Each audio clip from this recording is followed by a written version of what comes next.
सुप्रसिद्ध इतिहासकार बहन मीनाक्षी जैन जी, श्री कंचन गुप्ता जी, बहन नीरजा जी, श्री प्रकाश जी, नंद कुमार जी, श्री दत्तन जी एवं कार्यक्रम में उपस्थित सभी प्रबुद्ध भाइयों और बहनों, मैंने आज के इस कार्यक्रम से बचने की बहुत कोशिश की। दो कारण थे। एक, मैं किसी भी पुस्तक का विमोचन वैसे मैं बहुत कम करता हूँ, लेकिन करता हूँ तो उससे पहले उसको पढ़ता जरूर हूँ। और ये दिन इतने कम थे कि इस पुस्तक को पढ़ने का मेरे पास अवसर नहीं था। बिना पढ़े विमोचन करना ये मुझे अच्छा लगता नहीं, तो सामान्यतः ऐसा मन में रहता है।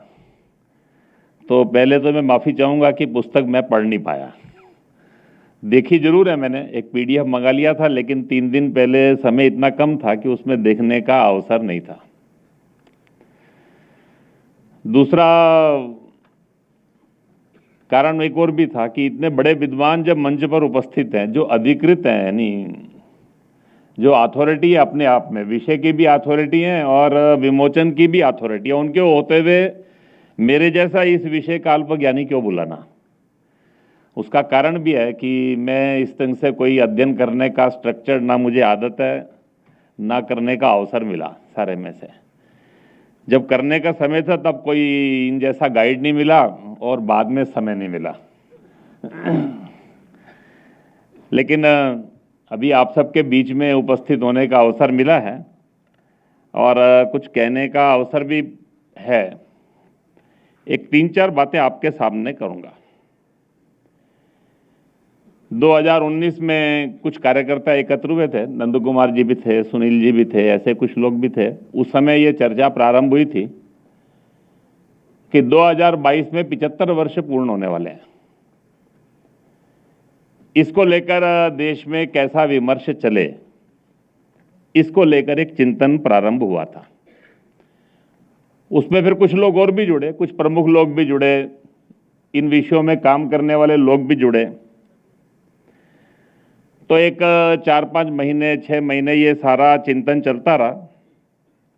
तो उस समय एक 2-3 बातें तय करके काम को प्रारंभ किया, जिसमें से इस पुस्तक की पृष्ठभूमि भी तैयार हुई है।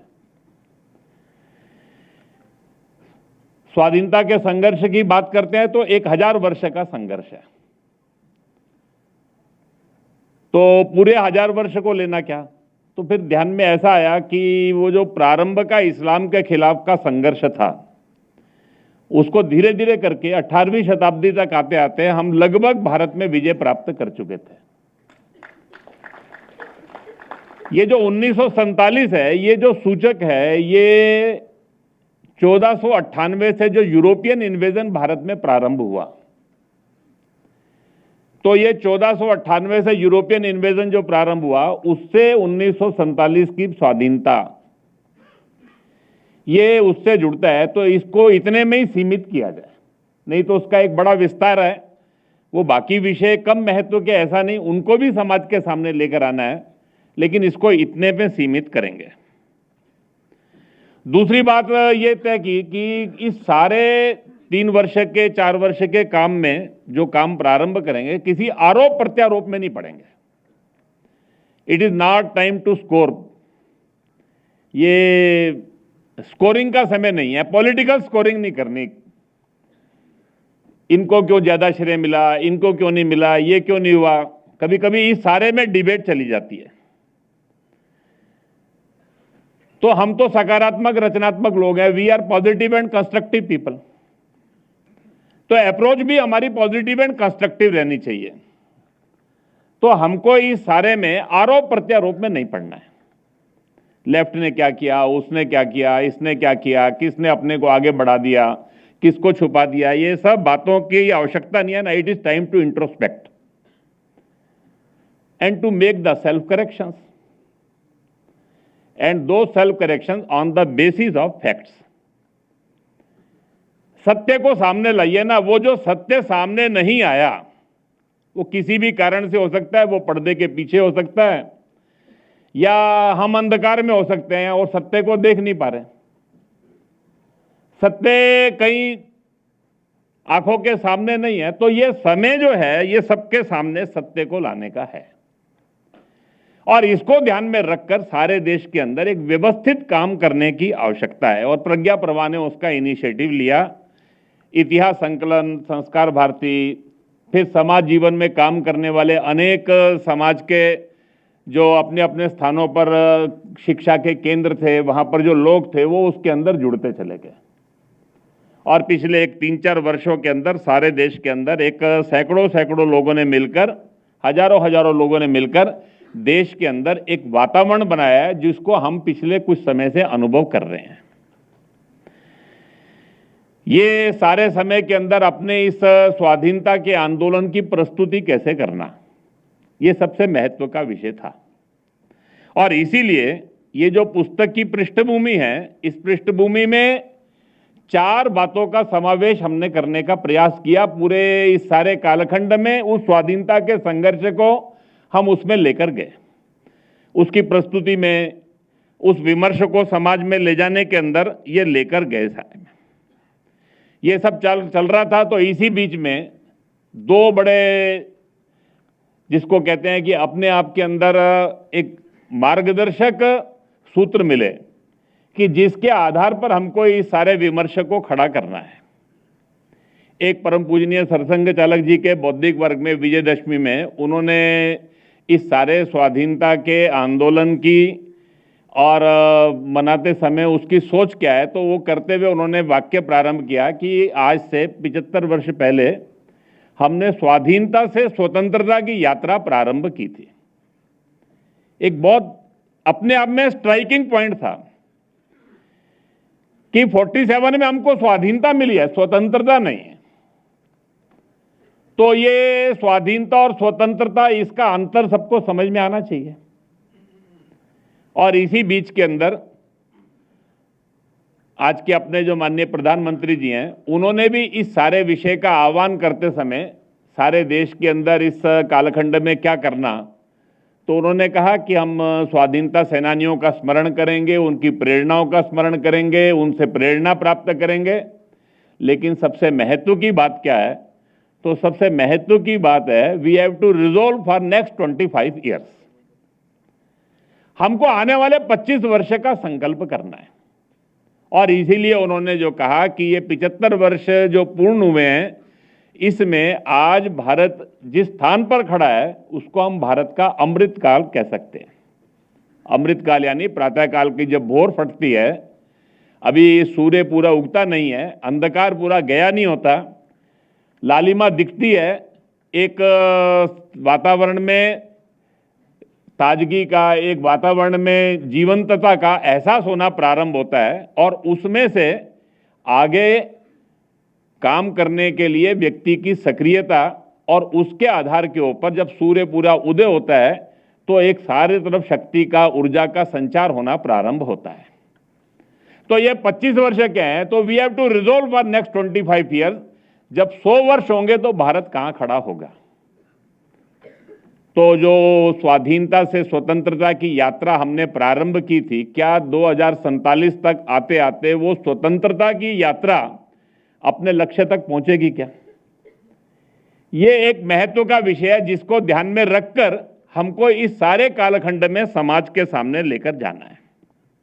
और इसीलिए इस सारे 2 सूत्रों के आधार के ऊपर इस पूरे वर्ष के अंदर, 2 वर्ष के अंदर, पिछले देश भर के अंदर एक बहुत बड़ी संख्या के अंदर साहित्य का सृजन, इस सारे विषय को लेकर समाज के अंदर समाज का प्रबोधन, ये जो सारे काम प्रारंभ हुए हैं। और इसी सारी रचना में से एक प्रारंभ में नंद कुमार जी ने एक पुस्तक लिखी, स्वराज 75 इस नाम से, और जिसको क्वेस्ट फॉर सेल्फहुड को जानने की एक इच्छा है। हमारा ये आंदोलन क्या है, संघर्ष क्या है, तो वो उसको जानने की इच्छा। वो जब पुस्तक आई तो कुछ लोगों ने उसको पढ़ा, तो पूजनीय सरसंघ चालक जी ने नंद कुमार जी को कहा पुस्तक बहुत अच्छी है, लेकिन थोड़ा इसको और विस्तारित करने की आवश्यकता है। जिसमें से ये आज की पुस्तक ये बनी है, सारे में से वो जल्दी जल्दी में हमको एक विषय, एक पुस्तक लेकर जानी थी समाज के सामने, जिसके आधार पर हम आने वाले समय में विमर्श को खड़ा करेंगे एक विमर्श का आधार क्या हो सकता है? वास्तव में ये जो आज की पुस्तक जिसका विमोचन हमने किया है, ये अपने आप के अंदर ये केवल मात्र एक पुस्तक नहीं है। इस पुस्तक के अंदर हमने एक स्ट्रक्चर दिया है, जिस स्ट्रक्चर के अंदर आने वाले एक 8-10 वर्षों के अंदर हमको देश के इस पूरे स्वाधीनता के संघर्ष को एक बड़े कैनवास के ऊपर समाज के सामने लेकर आना है। उसको लेकर अपने अपने स्थान पर काम बहुत सारे करने की भी आवश्यकता है, जिसको प्रज्ञा प्रवाह, इतिहास संकलन और समाज के ऐसे सब लोगों ने मिलकर करना प्रारंभ भी किया है। वास्तव के अंदर वो सारा संघर्ष क्या था?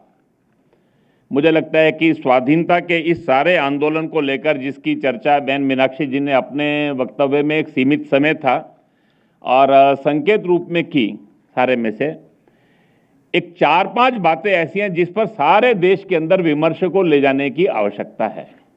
एक, देश के अंदर एक बड़ा स्मृति लोप हुआ है, एक मेमोरी लॉस हुआ है। उसका कारण है इस्लाम का जो संघर्ष था, उस संघर्ष में हमारी बड़ी संस्थाएं नष्ट हुई, विश्वविद्यालय नष्ट हुए, हमारे मठ मंदिर, समाज की एक बड़ी संस्कार की व्यवस्थाएं नष्ट हो गई, लेकिन हमारी सामाजिक व्यवस्थाएं, हमारी आर्थिक व्यवस्थाएं और हमारी परिवार केंद्रित और अपनी ग्राम केंद्रित व्यवस्थाएं सुरक्षित रही। और उसके कारण से उस सारे संघर्ष को हम लड़ गए। लेकिन ये जो यूरोपीय आक्रमण था, ये जो भारत में आया, वास्तव में इस यूरोपीय आक्रमण को समझने की आवश्यकता है। हम इसको एक बड़े 4-5 वाक्यों में सरलता से कह देते हैं। केवल ईस्ट इंडिया कंपनी आई, भारत में व्यापार करने के लिए आई। व्यापार करते करते उनको ध्यान में आया कि हम आपस में लड़ते हैं। उस लड़ाई का लाभ उठाया, उन्होंने शासन स्थापित कर लिया और धीरे धीरे करके हमको गुलाम बना लिया। ये वास्तविकता नहीं है, ये इतना सरल इक्वेशन नहीं है। ये जो ईस्ट इंडिया कंपनी या उससे पहले डच, फ्रेंच और उसी कालखंड के अंदर पुर्तगीज उस समय दुनिया के सब देशों के अंदर गए, उसी प्रकार ये सब भारत में भी आए। ये जब भारत में पहुंचे तो एक पृष्ठभूमि के साथ पहुंचे थे। ये जो इवेंजेलिकल क्रिश्चियनिटी, उसकी प्रेरणा से जो और वहां पर शक्तियां खड़ी हुई थी, उन्होंने यूरोप को कॉलोनाइज किया। उसके बाद वो अमेरिका, ऑस्ट्रेलिया, अफ्रीका, इन सब देशों के अंदर वो विजय प्राप्त करते हुए वो एशिया के अंदर पहुंचे। उनके पास उन सारे क्षेत्रों के अनुभव थे और उनकी वो जो क्रूरता की कहानियां हैं, वो सब उनके साथ थी। उन देशों के अंदर कितने नरसंहार किए, कितनी उन्होंने लूट की, संसाधनों की लूट की, कैसे वहां के समाजों के साथ उन्होंने विभिन्न अत्याचार किए। ये सारी बातें करते हुए वो भारत में पहुंचे। हुए कंपनियां नहीं आई, वो हर देश की पार्लियामेंट, हर देश के राजा के चार्टर के साथ भारत में आए और प्रत्येक की प्रेरणा, जैसे उन्होंने दुनिया को एक व्हाइट मैन बर्डन और एक दुनिया के अंदर एक अपनी व्हाइट मैन की जो सुपीरियरिटी है उसका कॉम्प्लेक्स कि हम दुनिया में श्रेष्ठ हैं और दुनिया की सब जाहिल सभ्यताओं को और अच्छा बनाने का काम भगवान ने हमको दिया है, इस दो बातों को लेकर आए। उसी में से वो भारत में आए थे। दुनिया के उन सब देशों में सफल हुए, वो भारत में सफल नहीं हो सके। वो यहां पर वो सब नहीं कर सके, किया उन्होंने वो सब। इसीलिए इस सारे स्वाधीनता के जब ये सारे 75 वर्ष के अवसर के ऊपर हम देश के अंदर गए तो विमर्श में 4 बातें हमने लाने की कोशिश की। एक, जब अंग्रेज आया तो भारत कैसा था, ये समझे बिना हम कभी ये समझ नहीं सकते कि अंग्रेजों ने क्या किया, जिसकी बहन मीनाक्षी जी ने चर्चा करते हुए यहाँ की न्याय व्यवस्था, यहाँ की पंचायत व्यवस्था, यहाँ की समाज व्यवस्था, इसको जानने का एक हमको प्रयास करना सारे उसमें से। उस समय का भारत कैसा था और फिर ये आक्रमण का प्रकार कैसा था, ये आक्रमण की भीषणता क्या थी, क्रूरता क्या थी, उस आक्रमण का एक सर्वंकष रूप क्या था, ये समझने की आवश्यकता है। उन्होंने केवल शासन नहीं स्थापित किया, करोड़ों करोड़ों हत्याएं की उन्होंने। 1757 के अंदर प्लासी का युद्ध और 62 में बक्सर के बाद जैसे ही बंगाल में उनका शासन आया, केवल 1765 से 1800 के बीच में बंगाल में जो अकाल पड़े, उस कालखंड में 7 करोड़ आबादी में से 2 करोड़ लोगों की हत्याएं हुई, मृत्यु नहीं। वो कृत्रिम अकाल थे। वो समझने की आवश्यकता, वो कैसे हुए सारे के सारे अकाल। भारत की कृषि व्यवस्था के साथ उन्होंने क्या किया, भारत के गांवों के साथ क्या किया, हमारे देश के प्रोडक्शन हब थे सारे गांव। हम उस कालखंड के अंदर भी we were the global traders.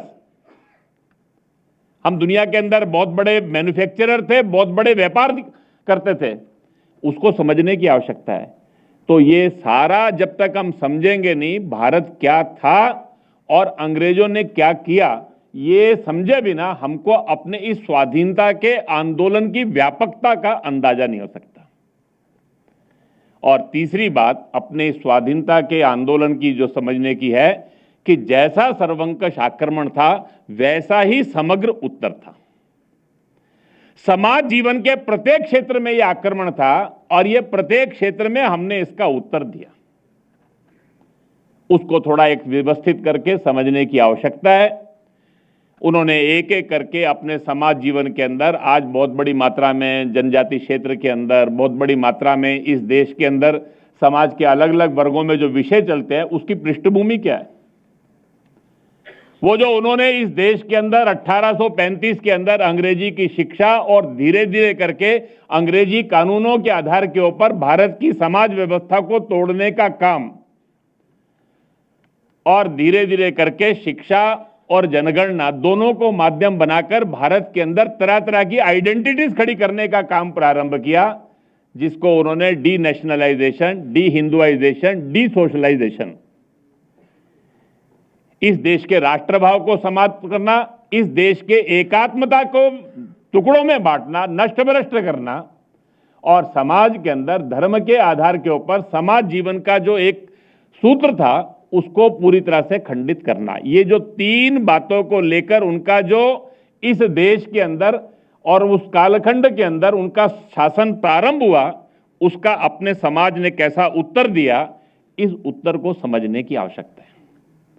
और इसीलिए इस सारे स्वाधीनता के आंदोलन को समझने के लिए और हमको क्या करना है ये समझना है, तो अपने स्वाधीनता के आंदोलन के 2 भाग बनते हैं। 1757 से 1858 तक जब तक और यहां पर विधिवत महारानी का शासन नहीं हो गया, ब्रिटिश इंडिया का शासन, ब्रिटिश इंडिया नहीं हो गया, तब तक का उनका एक 100 वर्ष का कालखंड अपने शासन को स्थापित करने का था। हमारा हर पल पे हर स्थान पर वो संघर्ष चल रहा था। लेकिन 1858 तक आते आते एक व्यवस्थित उन्होंने इस देश में अपना शासन स्थापित कर लिया। धीरे धीरे करके यहाँ की शिक्षा व्यवस्था, यहाँ की समाज व्यवस्था, शासन व्यवस्था देश के एक बड़े हिस्से में वो सब होना प्रारंभ हुआ। उस कालखंड में 1858 से ही प्रारंभ होकर 1911 तक हम कह सकते हैं कि हमारे स्वाधीनता के इस संघर्ष का एक हिस्सा था, जिस समय अपने इस स्वाधीनता के आंदोलन की प्रेरणा जो है वो स्वतः रही थी। ये जो वास्तव में हमारे स्वाधीनता की जो प्रेरणा थी वो स्वतः रही थी, स्वधर्म, स्वदेशी और स्वराज। उस कालखंड में वासुदेव बलवंत फड़के या उनसे प्रेरणा प्राप्त करके उस कालखंड में महाराष्ट्र में जो सारा क्रांतिकारी आंदोलन प्रारंभ हुआ, पंजाब में सदगुरु राम सिंह कूका, उनसे प्रेरणा प्राप्त करके स्वाधीनता का संघर्ष प्रारंभ हुआ। वो स्वामी दयानंद सरस्वती जी से प्रेरणा प्राप्त करके एक आर्य समाज और उसके द्वारा एक बहुत बड़ा स्वाधीनता के संघर्ष की जिसकी बड़ी भूमिका योगदान रहा। वो रामकृष्ण परमहंस, स्वामी रामकृष्ण परमहंस से प्रेरणा प्राप्त करके स्वामी विवेकानंद, भगिनी निवेदिता और उसके बाद और उसी कालखंड के अंदर बंगाल में राजनारायण बसु, जिन्होंने हिंदू मेलों से प्रारंभ किया और धीरे धीरे करके सतीश चंद्र मुखर्जी, राधा कुमन मुखर्जी, महर्षि अरविंद और उन सब से प्रेरणा प्राप्त करके वो जो कालखंड था वो संघर्ष का एक हिस्सा था। उस सारे स्वाधीनता के कालखंड में संघर्ष में हम अपने गुरुकुल स्थापित कर रहे थे, हम भारतीय शिक्षा संस्थाएं स्थापित कर रहे थे, अपनी मातृभाषा में शिक्षा की बात कर रहे थे, उस कालखंड में अपनी रूढ़ी कुरीतियों को दूर करने का हम प्रयास कर रहे थे। उस कालखंड में अपने उद्योग, अपने कुटीर उद्योग, अपने काम धंधे, इन सब की बातें चल रही थी, स्वदेशी की बातें चल रही थी। वो हमारा आंदोलन का जो हिस्सा था वो स्वत्रयी का था। लेकिन 1911 तक आते आते वो जो अंग्रेजी शिक्षा व्यवस्था में से पढ़कर निकले हुए लोग जैसे जैसे करके सामाजिक, शैक्षिक, मीडिया, समाज की सब संस्थाओं में प्रभावी होते चले गए, देखते देखते अपना ये संघर्ष स्वत्रयी से बदलकर केवल स्वराज तक सीमित हो गया। वो जिस कालखंड के अंदर जगदीश चंद्र बसु ये कह रहे थे कि मेरी ये सारी आय, इसके दो हिस्से कर लो, एक हिस्सा भारतीय भाषाओं में विज्ञान की शिक्षा और दूसरा हिस्सा भारत में मौलिक अनुसंधान। उनको जर्मनी की प्रयोगशालाओं से निमंत्रण मिल रहा था। उन्होंने कहा कि सीमित संसाधनों से मैं कलकत्ता में प्रयोगशाला बनाऊंगा, विदेश के लोग पढ़ने के लिए मेरे पास आएंगे। यह हमारे स्वाधीनता आंदोलन की पराकाष्ठा थी उस कालखंड के अंदर। वो बंगीय विज्ञान परिषद के अध्यक्ष होते हुए सत्येंद्र बोस बार बार भाषण दे रहे थे। वो फ्रेंच जानते थे, जर्मन जानते थे, इंग्लिश जानते थे, बंगला जानते थे, हिंदी जानते थे। दुनिया के हर शोध पत्र का वो बंगला में, हिंदी में अनुवाद कर रहे थे। वैज्ञानिक बिना सपने देखे नहीं बनता, सपने मातृभाषा में ही आते हैं, कभी विदेशी भाषा में नहीं आते। विज्ञान का मौलिक अनुसंधान ये कभी विदेशी भाषा में होगा ही नहीं, वो मातृभाषा में ही होने वाला है। ये हमारे स्वाधीनता के आंदोलन की प्रेरणा थी।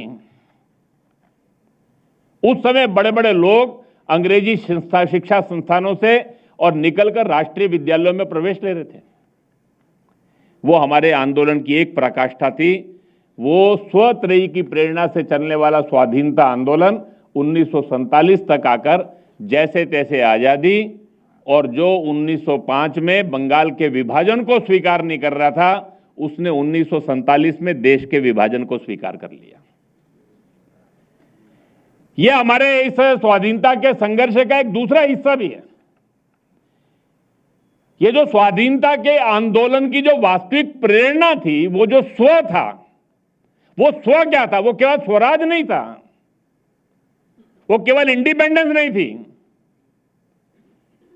वो जैसे तैसे करके अपने लोगों का शासन नहीं था। उसकी प्रेरणा के अंदर इस देश की हजारों हजारों वर्षों की जो संस्कृति है, उस संस्कृति के वैशिष्ट्य के साथ दुनिया की युग अनुकूल प्रश्नों का उत्तर देते हुए भारत को विश्व में एक, भारत की जो भूमिका है उस भूमिका के लिए तैयार करना था, जिसको बार बार महर्षि अरविंद ने कहा, spiritualism is the only politics. मेरे लिए और राजनीति कुछ नहीं है। भारत महान होगा यानी भारत की स्वतंत्रता का मतलब क्या है? भारत महान होगा यानी दुनिया के अंदर भारत हिंदुत्व के अपनी विशेषता को लेकर सारी दुनिया के अंदर प्रचार प्रसार करेगा। यह हमारी प्रेरणा थी उस कालखंड के अंदर। स्वामी दयानंद सरस्वती कह रहे थे, वेदों की पुनर्प्रतिष्ठा, उसके आधार के ऊपर जीवन की रचना। ये जो अपने समाज जीवन के स्वाधीनता के आंदोलन की जो वास्तविक प्रेरणा थी, उस प्रेरणा को समझने की आवश्यकता है। इसलिए 1947 से जो 75 वर्ष की यात्रा है, इस 75 वर्ष की यात्रा में हमने बहुत कुछ प्राप्त किया है। हमारे पास एक अच्छा संविधान है जिसके आधार के ऊपर समाज जीवन के अंदर हम व्यवस्थाओं को खड़ा कर रहे हैं।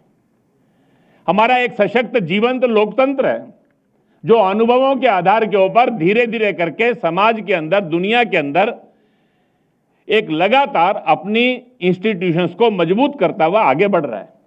इस सारे कालखंड के अंदर हमने आर्थिक दृष्टि से एक शक्ति के नाते एक दुनिया में अपना स्थान बनाना प्रारंभ किया है। आज हमारी एक स्वतंत्र विदेश नीति है। आज हमारी एक सामरिक सुरक्षा की, अपनी देश की एक विशेष ताकत के साथ हम खड़े हैं। और सबसे बड़ी बात यह है, इस देश के अंदर 75 वर्ष बाद हमारे पास एक समाज है जिस समाज की आंखों में सपने हैं, जो इस गुलामी की मानसिकता से मुक्त है और गुलामी के सब चिन्हों को उखाड़ फेंकने के लिए कृत संकल्प है। हमारे पास एक युवा है आज, वो ऐसा युवा है जो हर चुनौती को स्वीकार करना चाहता है। केवल उसको एक दिशा की आवश्यकता है। वो दिशा क्या है? इस स्वाधीनता के 75 वर्ष के कालखंड में जब 75 वर्ष पूर्ण हो रहे थे, इस स्वराज 75 को निमित्त बनाकर सारे देश के अंदर वो स्वाधीनता के आंदोलन की वास्तविक प्रेरणा क्या थी, ये उससे उसको अवगत कराना, ये आज के समय की आवश्यकता है। वो स्व क्या है, किसके लिए हम लड़ रहे थे, वो क्या बात थी? वो केवल स्वराज्य नहीं था। उस कालखंड में वंदे मातरम की रचना ऐसे ही नहीं हो रही थी। उस कालखंड में कला, संस्कृति, साहित्य, संगीत, अगर फिल्म प्रारंभ हुई तो फिल्म, उस कालखंड के अंदर समाज जीवन में उद्योग, व्यापार, बहुत कम लोग समझते हैं कि भारत के व्यापारियों का योगदान क्या है। वो अंग्रेज जो भारत को कॉलोनाइज करने आए थे, अपने माल की मंडी बनाने के लिए आए थे, वो सपना उनका 1900 तक आते आते पूरा हो गया। उसके बाद वो केवल बैंकिंग में रह गए। उनके माल नहीं, यहां से लोगों ने अपनी फैक्ट्रियां लगाकर, अपने उद्योग लगाकर भारत में भारत के लोगों ने भारत की आवश्यकता पूर्ति प्रारंभ कर दी। कितना है, ऐसा ही नहीं, दुनिया के बाहर के देशों में माल बेचना भी प्रारंभ किया। वो व्यापारियों ने किस ढंग से किया है, किसी ने उसको कभी लिपिबद्ध नहीं किया। मुझे लगता है कि इस सारे कालखंड में 3 वर्षों में जो टाइम था, it was time to revisit. वो हमारा कठिन काल था, वो हमारा दुखद काल था। वो कालखंड ऐसा था जिस कालखंड में हमको बहुत कष्ट सहने पड़े, अपमान सहना पड़ा। लेकिन उस कालखंड के अंदर एक ऐसी चीज भी थी जिसके ऊपर गर्व किया जा सकता है, और वो गर्व है हमारा एक समग्र संघर्ष, एक समग्र इस सर्वंकष आक्रमण के खिलाफ उत्तर दुनिया की सब सभ्यता और संस्कृतियों को जीतता हुआ जो भारत में आया, वो परास्त हो गया।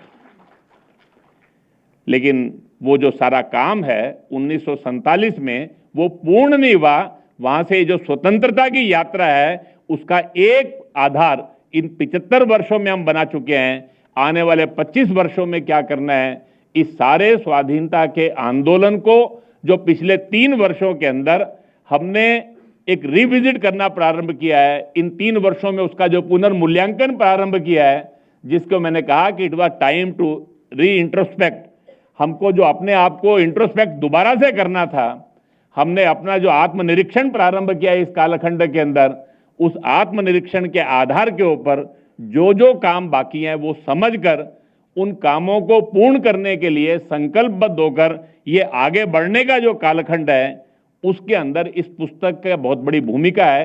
एक पुस्तक हमको एक इंसाइट देती है इस आंदोलन के, इस सारे संघर्ष की वास्तविक स्वरूप को समझने की।